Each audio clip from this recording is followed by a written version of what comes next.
வாழிய செந்தமிழ் வாழ்க நற்றமிழர் வாழிய பாரதமணி திருநாடு. பாரதமணி திருநாடு நேரில் அனைவருக்கும் வணக்கம். நாம் பேனாமன்னர் அமரர் கல்கி அவர்களின் சிவகாமியின் சோதம் வரலாற்று நாவலை பார்த்து கொண்டிருக்கிறோம். அந்த வரிசையிலே இன்று பாகம் 2 காஞ்சி முற்றுகையில் 22ஆம் அத்தியாயம் அசோகபுரத்தில். காஞ்சி மாநகரத்திலிருந்து 7 காத தூரத்தில் தில்லைப்பதிக்கு போகும் மார்க்கத்தில் அசோகபுரம் என்னும் ஊர் இருந்தது. இந்த ஊரின் மத்தியில் பரதகண்டத்தை ஒரு குடைநீளில் ஆண்ட சக்கரவர்த்திகளுக்குள்ளே ஒப்புயர்வற்ற தர்ம சக்கரவர்த்தியான அசோகவர்த்தனர் தேசமெங்கும் நிலைநாட்டிய ஸ்தம்பங்களில் ஒன்று கம்பீரமாய் நின்றது. ஒரு காலத்தில் இந்த அசோக ஸ்தம்பத்தை சுற்றியிருந்த புத்த விகாரங்களில் 1000 புத்த பிட்சுக்கள் வாசம் செய்தார்கள். புத்த மதத்தைச் சேர்ந்த கிரகஸ்தர்கள் வாழ்ந்த ஆயிரக்கணக்கான வீடுகளும் இருந்தன. மாலை நேரத்தில் புத்த சைத்தியங்களில் பகவான் புத்தருக்கு ஆராதனை நடக்கும்போது தூபங்களிலிருந்து எழும் நறுமண புகையானது ஊரெல்லாம் கவிந்திருக்கும். நூற்றுக்கணக்கான பூஜை மணிகள் கனகனவென்று ஒலித்து கொண்டிருக்கும். புத்தரின் சந்நிதியில் ஆயிரக்கணக்கான தீபங்கள் ஜொலித்து கொண்டிருக்கும். பிட்சுக்களும் கிரகஸ்தர்களும் கையில் புஷ்பம் நிறைந்த தட்டுகளை ஏந்தி கொண்டு பத்தியாக சைத்தியங்களுக்கு போய் இருந்து கொண்டிருப்பார்கள். அத்தகைய அசோகபுரமானது இப்போது பாழடைந்து நிர்மானுஷ்யமாய் கிடந்தது. சைத்தியமும் விகாரமும் சேர்ந்தமைந்த ஒரே ஒரு கட்டிடத்திலே மட்டும் ஒரு சிறு தீபத்தின் ஒளி காணப்பட்டது. மற்ற கட்டடங்கள் இடிந்து தகர்ந்து பாழாய் கிடந்தன. இடியாத கட்டடங்களில் இருள் சூழ்ந்திருந்தது. 900 ஆண்டுகளுக்கு முன்னால் அசோக சக்கரவர்த்தியால் நிலைநாட்டப்பட்ட தர்ம போதனை ஸ்தம்பம் மாத்திரம் தாபல்யமான சந்திரிகையில் தர்மத்துக்கு என்றும் அழிவில்லை என்பதை ஸ்தாபித்து கொண்டு தலை தூக்கி நின்றது. இத்தகைய அசோகபுரத்துக்கு இருட்டி 2 நாளிகைக்கு பிறகு ஆயனரும் சிவகாமியும் மற்றவர்களும் வந்து சேர்ந்தார்கள். அவர்கள் அசோகருடைய ஸ்தம்பத்தின் அருகில் வந்தபோது ஆயனர் வானை நோக்கி நெடிதோங்கி நின்ற அந்த ஸ்தம்பத்தை அண்ணாந்து நிலா வெளிச்சத்தில் பார்த்தார். அதுவரை அவர்களுக்குள் நிலவிய மௌனத்தை கலைத்து கொண்டு, ஆகா, அசோக சக்கரவர்த்தி எத்தகைய சர்வோத்தமர்! உலகத்திலே தோன்றும் அரசர்கள் சக்கரவர்த்திகள் எல்லாம் அசோகர்களை போன்றவர்களாய் இருந்தால் இந்த பூவுலகம் எவ்வளவு ஆனந்தமயமாய் இருக்கும்! யுத்தம் எண்ணத்திற்கு, பகைமை எண்ணத்திற்கு, ஒருவருடைய இரத்தத்தை ஒருவர் சிந்துவது எண்ணத்திற்கு? பூவுலக மாந்தர்கள் எல்லாம் ஒருவருக்கொருவர் அன்பு செய்து கொண்டு அகிம்சையை மேற்கொண்டு ஆனந்தமாய் வாழலாகாதா என்றார். அப்போது சிவகாமி குறுக்கிட்டு, அப்பா, இதென்ன, சற்று முன்னாலே தான் உங்களுக்கும் கத்தி எடுத்துக்கொண்டு யுத்தம் செல்ல ஆசை உண்டாவதாய் சொன்னீர்கள். இப்போது அன்பு, அகிம்சை, ஆனந்தம் என்கிறீர்களே, உங்களுடைய மனது இப்படி சஞ்சலம் அடைந்து நான் பார்த்ததே இல்லை என்றார். உண்மைதான் சிவகாமி, என் மனது இப்போதெல்லாம் ஒரு நிலையில் இல்லை. புத்த பகவான் இந்த உலகத்தில் அன்பின் ஆட்சியை நிலைநாட்ட பார்த்தாரே, அவருடைய பிரயத்தனம் ஏன் வீணாக போயிற்று என்பதை நினைத்து மனம் சஞ்சலப்படுகிறது என்றார் ஆயனர். பிட்சு அப்போது வாய் திறந்து, ஆயனரே, புத்த பகவானுடைய போதனையை ஏற்றுக்கொள்ளும் பக்குவம் மனித குலத்துக்கு இன்னும் ஏற்படவில்லை. அதற்கு என்ன செய்வது என்றார்.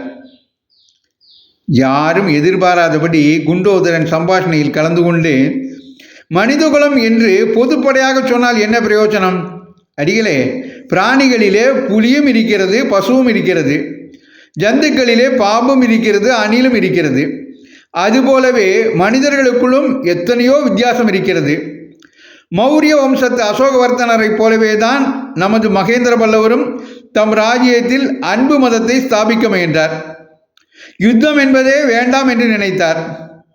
அதை கெடுப்பதற்கு ஒரு புலிகேசியும் ஒரு துர்விநீதனும் ஒரு பாண்டியனும் புறப்பட்டு வந்தால் மகேந்திர பல்லவர் என்ன செய்வார்?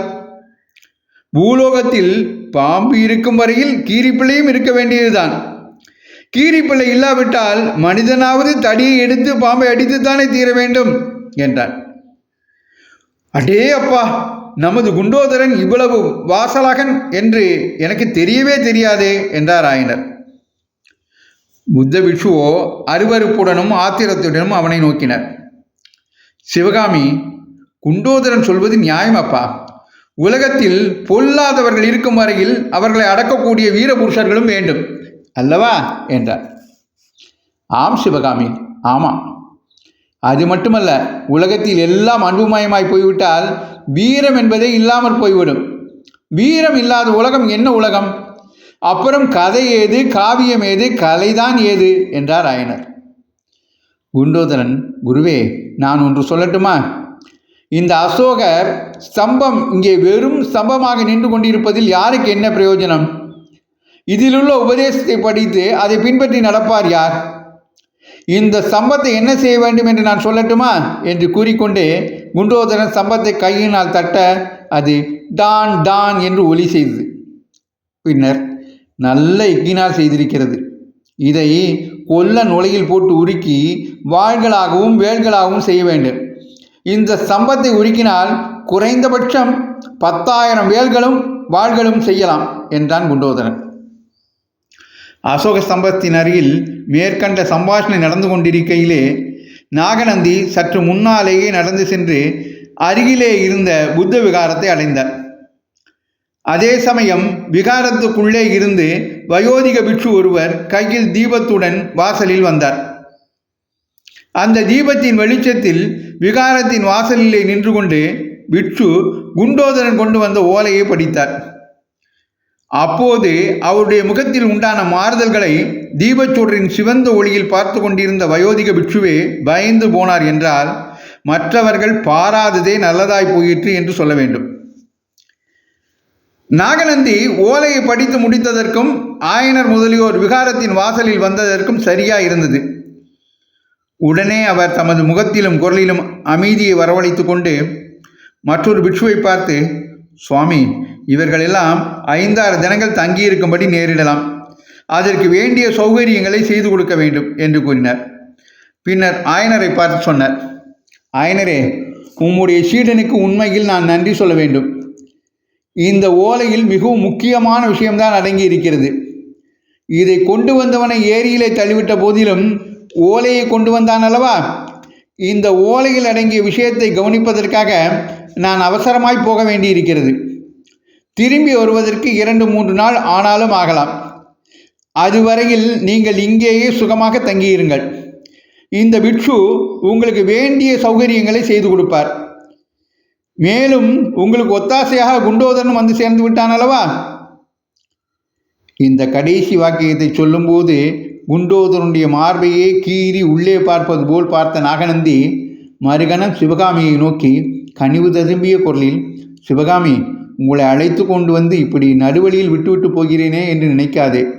மிகவும் அவசர காரியமானபடியினாலே தான் போகிறேன். சீக்கிரத்தில் திரும்பி வந்து உங்களுடன் சேர்ந்து கொள்வேன் என்றார். அநேகமாக எல்லா புத்த விகாரங்களிலும் உள்ளது போல் இந்த பாழடைந்த விகாரத்திலும் நடுவில் புத்த சன்னதி இருந்தது. 2 பக்கத்திலும் பிட்சுக்கள் வசிப்பதற்குரிய அறைகள் இருந்தன. ஒரு பக்கத்து அறைகள் ஆயனருடைய குடும்பத்துக்காக ஒழித்து கொடுக்கப்பட்டன.